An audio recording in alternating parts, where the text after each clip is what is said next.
ಇರೋದ್ರಿಂದ ನಾನು ಹೆಚ್ಚು ಮಾತನಾಡಲಿಕ್ಕೆ ಹೋಗಲ್ಲ. ಯಾಕಂತಂದರೆ 4:40 ನಿಮಿಷದ ಒಳಗಡೆ ನಾವು ಈ ಜಾಗವನ್ನು ಖಾಲಿ ಮಾಡಲೇಬೇಕು.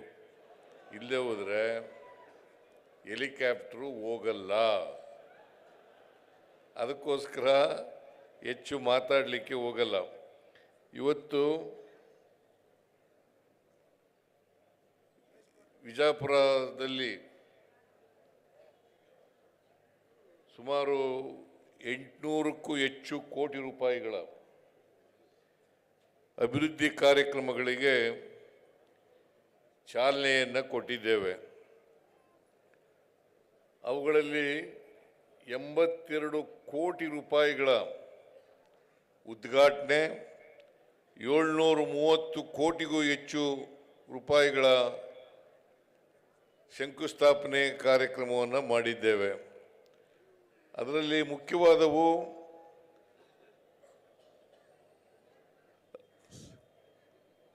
ರಾಣಿ ಚೆನ್ನಮ್ಮ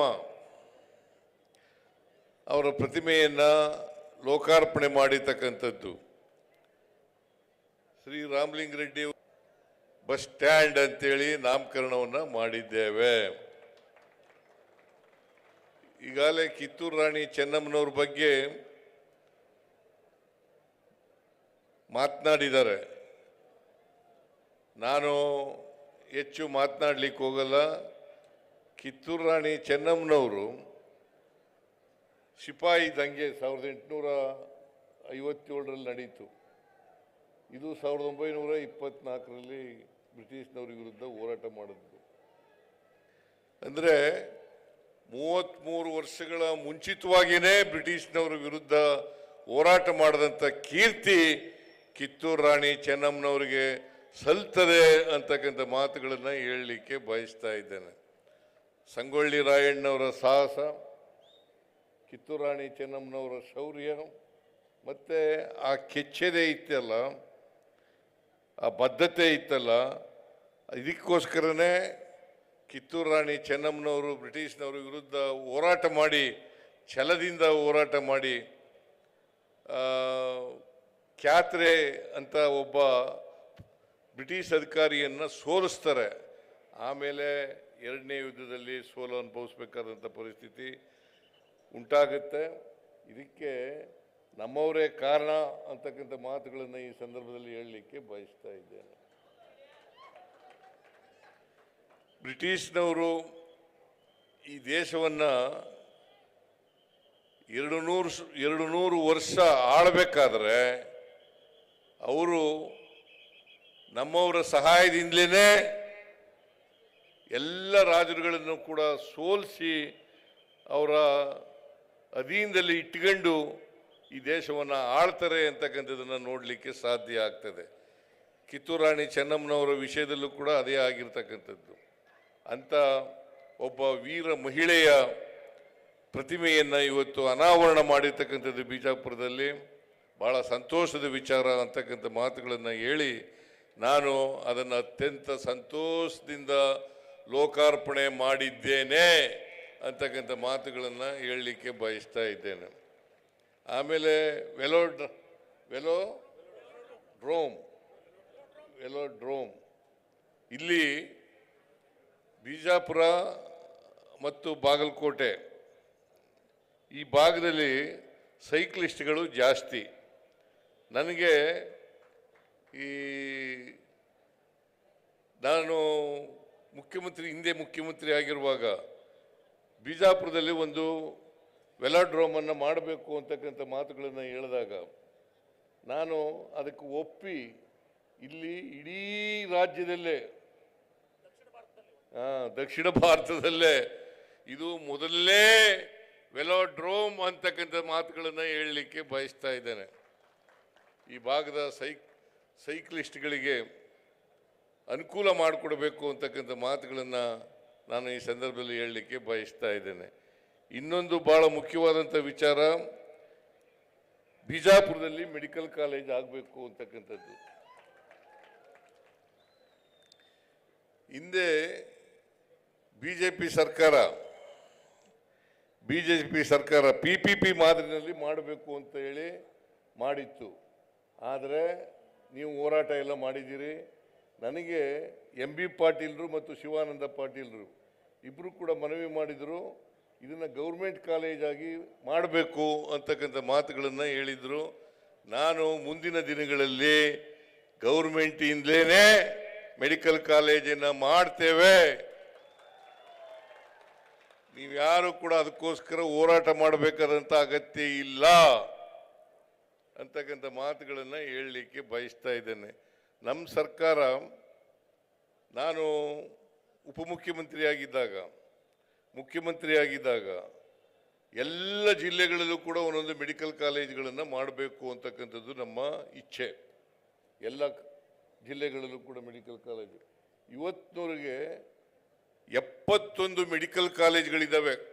ಕರ್ನಾಟಕದಲ್ಲಿ 71 ಮೆಡಿಕಲ್ ಕಾಲೇಜುಗಳಿದ್ದಾವೆ. ಅದರಲ್ಲಿ 22 ಮೆಡಿಕಲ್ ಕಾಲೇಜುಗಳು ಸರ್ಕಾರಿ ಕಾಲೇಜುಗಳು. 22 ಮೆಡಿಕಲ್ ಕಾಲೇಜುಗಳು ಸರ್ಕಾರಿ ಮೆಡಿಕಲ್ ಕಾಲೇಜುಗಳು. ಉಳಿದ ಜಿಲ್ಲೆಗಳಲ್ಲೂ ಕೂಡ ಯಾವ ಜಿಲ್ಲೆಯಲ್ಲಿ ಇಲ್ಲ ಆ ಜಿಲ್ಲೆಗಳಲ್ಲೂ ಕೂಡ ಸರ್ಕಾರಿ ಮೆಡಿಕಲ್ ಕಾಲೇಜನ್ನು ಮಾಡ್ತೇವೆ. ಜೊತೆಗೆ ಟ್ರಾಮಾ ಸೆಂಟರ್ಗಳನ್ನು ಕೂಡ ಮಾಡ್ತೇವೆ. ಜೊತೆಗೆ ಸೂಪರ್ ಸ್ಪೆಷಾಲಿಟಿ ಆಸ್ಪತ್ರೆನೂ ಕೂಡ ಮಾಡ್ತೇವೆ ಅಂತಕ್ಕಂಥ ಮಾತುಗಳನ್ನು ಹೇಳಲಿಕ್ಕೆ ಬಯಸ್ತಾ ಇದ್ದೇನೆ. ಇಲ್ಲಿ ಹೋರಾಟ ಮಾಡ್ತಾ ಇದ್ರು, PPP ಮಾಡೆಲ್ನಲ್ಲಿ ಬೇಡ, ನಮ್ಮದೆಲ್ಲ ತೀರ್ಮಾನ, ಇದು ಹಿಂದಿನ ಸರ್ಕಾರದ ತೀರ್ಮಾನ, ಬಿಜೆಪಿ ಸರ್ಕಾರದ ತೀರ್ಮಾನ. ನಾವು PPP ಮಾಡೆಲ್ ಮಾಡಲ್ಲ, ಗೌರ್ಮೆಂಟ್ಲಿಂದಲೇ ಮಾಡ್ತೀವಿ ಅಂತಕ್ಕಂಥ ಮಾತುಗಳನ್ನು ಹೇಳಲಿಕ್ಕೆ ಬಯಸ್ತಾ ಇದ್ದೇನೆ. ಅನೇಕ ಇಲಾಖೆಗಳು, ಸುಮಾರು 800 ಕೋಟಿಗೂ ಹೆಚ್ಚು ಕಾರ್ಯಕ್ರಮಗಳು ಇವತ್ತು ನಡೆದಿದ್ದಾವೆ. ಈಗಾಗಲೇ ಇಲ್ಲಿ ನೋಡಿದ್ದೀರಲ್ಲ, ಶಂಕುಸ್ಥಾಪನೆ, ಉದ್ಘಾಟನೆ, ಇವೆಲ್ಲ ಇವತ್ತು ನಾನು ಅವಕ್ಕೆ ಇನಾಗ್ರೇಷನ್ ಮಾಡಿದ್ದೇನೆ, ಉದ್ಘಾಟನೆ ಮಾಡಿದ್ದೇನೆ. ನಮ್ಮ ಬಸವನಗೌಡ ಯತ್ನಾಳ್ ಅವರು, ಅವ್ರ ಕ್ಷೇತ್ರ ಅನ್ನೋದು ಗೊತ್ತು, ಇದು ನನಗೆ. ಅವ್ರ ಕ್ಷೇತ್ರ ಅಲ್ಲ ಇದು, ಬಿಜಾಪುರ. ಅದರಿಂದ ಅವರ ಅಭಿಮಾನಿಗಳಿದ್ದಾರೆ. ನೀವು ನಮ್ಮ ಅಭಿಮಾನಿಗಳು ಕೂಡ.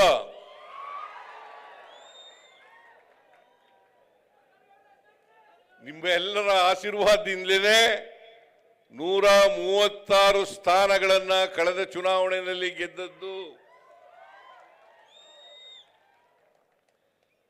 ಇಲ್ಲಿ ಬಿಜಾಪುರ ಜಿಲ್ಲೆಯಲ್ಲಿ ಸುಮಾರು 8 ಅಸೆಂಬ್ಲಿ ಕ್ಷೇತ್ರಗಳಿದ್ದಾವೆ. 8 ಅಸೆಂಬ್ಲಿ ಕ್ಷೇತ್ರಗಳಲ್ಲಿ 6 ಕ್ಷೇತ್ರಗಳನ್ನ ನಾವು ಗೆದ್ದಿದ್ದೇವೆ. ಅದರಿಂದಲೇ ನಾವು ಸರ್ಕಾರ ಮಾಡಲಿಕ್ಕೆ ಸಾಧ್ಯ ಆಯಿತು. ಅದಕ್ಕೆ 136 ಸ್ಥಾನಗಳನ್ನು ಗೆಲ್ಲಬೇಕಾದ್ರೆ 136 ಸ್ಥಾನಗಳನ್ನು ಗೆಲ್ಲಬೇಕಾದ್ರೆ ನಿಮ್ಮ ಆಶೀರ್ವಾದ ಬಹಳ ಮುಖ್ಯ ಅಂತಕ್ಕಂಥ ಮಾತುಗಳನ್ನು ಹೇಳಲಿಕ್ಕೆ ಬಯಸ್ತಾ ಇದ್ದೇನೆ. ಅನೇಕ ಸಾರಿ ಬಂದಿದ್ದೇನೆ ನಾನು ಬಿಜಾಪುರಕ್ಕೆ. ಸುಮಾರು 40-45 ವರ್ಷಗಳಿಂದಲೂ ಕೂಡ ಇಡೀ ರಾಜ್ಯನೆಲ್ಲ ಸುತ್ತಾಡ್ತಾ ಇದ್ದೀನಿ ನಾನು. ಕಳೆದ ಚುನಾವಣೆಯಲ್ಲೂ ಕೂಡ ಬಂದಿದ್ದೆ, ಅದರಿಂದ ಚುನಾವಣೆಯಲ್ಲೂ ಕೂಡ ಬಂದಿದ್ದೆ, ಅದರಿಂದ ಚುನಾವಣೆಯಲ್ಲೂ ಕೂಡ ಬಂದಿದ್ದೆ, ಬೇರೆ ಸಂದರ್ಭಗಳಲ್ಲೂ ಕೂಡ ಬಂದಿದ್ದೆ. ಆದರೆ ಬಂದಾಗೆಲ್ಲ ಕೂಡ ನೀವು ನನಗೆ ಆಶೀರ್ವಾದವನ್ನು ಮಾಡಿದ್ದೀರಿ ಅಂತಕ್ಕಂಥ ಮಾತುಗಳನ್ನು ಹೇಳಲಿಕ್ಕೆ ಬಯಸ್ತಾ ಇದ್ದೇನೆ. ಬಸವನಗೌಡ ಯತ್ನಾಳ್ ಅವರು ಅನೇಕ ವಿಚಾರಗಳನ್ನು, ಅನೇಕ ಒತ್ತಾಯಗಳನ್ನು ಮಾಡಿದ್ದಾರೆ. ಅವುಗಳಲ್ಲಿ ಬಹಳ ಮುಖ್ಯವಾದದ್ದು ಮೇಲ್ಸೇತುವೆ. 160 ಕೋಟಿ ರೂಪಾಯಿ ಅಂದಾಜು ವೆಚ್ಚದಲ್ಲಿ ಮೇಲ್ಸೇತುವೆ ಮಾಡಬೇಕು ಅಂತ ಮನವಿಯನ್ನು ಮಾಡಿದ್ದಾರೆ. ಅದನ್ನು ಮಾಡಿಕೊಡ್ತಕ್ಕಂಥ ಕೆಲಸವನ್ನು ಮಾಡ್ತೇನೆ ಅಂತಕ್ಕಂಥ ಮಾತುಗಳನ್ನು ಹೇಳಲಿಕ್ಕೆ ಬಯಸ್ತಾ ಇದ್ದೇನೆ. ಗೊತ್ತಾಯ್ತಾ?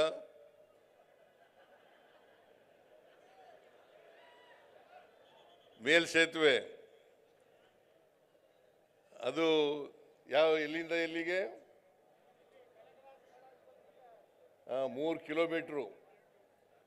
ಕಿಲೋಮೀಟರ್ ಉದ್ದದ ಮೇಲ್ಸೇತುವೆ ಮಾಡಬೇಕು ಅಂತ ಹೇಳಿದ್ದಾರೆ. ಸಂತ ಕನಕದಾಸ ಸರ್ಕಲ್ನಿಂದ ಅಂಬೇಡ್ಕರ್ ಸರ್ಕಲ್ ಮಾರ್ಗವಾಗಿ ಶಿವಾಜಿ ಮಹಾರಾಜರ ಸರ್ಕಲ್ವರೆಗೆ, ಭಕ್ತ ಕನಕದಾಸರ ಸರ್ಕಲ್ನಿಂದ ಅಂಬೇಡ್ಕರ್ ವೃತ್ತ ಮತ್ತು ಶಿವಾಜಿ ಮಹಾರಾಜ್ ಅವರ ವೃತ್ತದವರೆಗೆ ಮಾಡಬೇಕು ಅಂತ ಹೇಳಿದ್ದಾರೆ. ಅದನ್ನ ಮಾಡಿಕೊಡ್ತಕ್ಕಂಥ ಕೆಲಸವನ್ನ ಮಾಡೋಣ ಅಂತಕ್ಕಂಥ ಮಾತುಗಳನ್ನು ಹೇಳಲಿಕ್ಕೆ ಬಯಸ್ತಾ ಇದ್ದೇನೆ. ಆಮೇಲೆ ಇದೇ ಸಂದರ್ಭದಲ್ಲಿ ನನಗೆ MB ಪಾಟೀಲ್ರು ಮತ್ತು ಶಿವಾನಂದ ಪಾಟೀಲ್ರು, ಈ ಜಿಲ್ಲೆಯ ಎಲ್ಲ ಶಾಸಕ ಮಿತ್ರರು,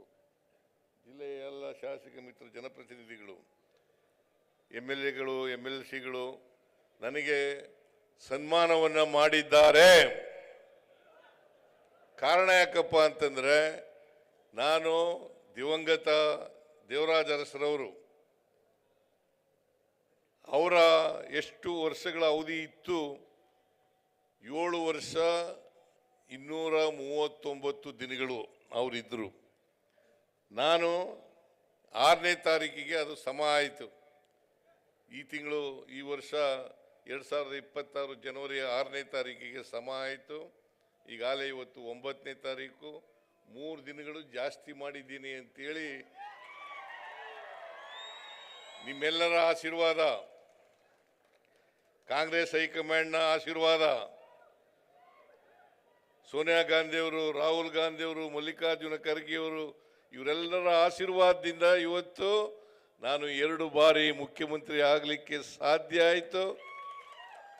ಅಷ್ಟೇ ಅಲ್ಲ, ಕರ್ನಾಟಕದಲ್ಲಿ ಹೆಚ್ಚು ದಿನಗಳ ಕಾಲ ಮುಖ್ಯಮಂತ್ರಿ ಆಗಿರ್ತಕ್ಕಂಥದ್ದು, ದೀರ್ಘಾವಧಿ ಕಾಲ ಮುಖ್ಯಮಂತ್ರಿ ಆಗಿರ್ತಕ್ಕಂಥ ಅವಕಾಶನೂ ಕೂಡ ಸಿಕ್ಕಿದೆ.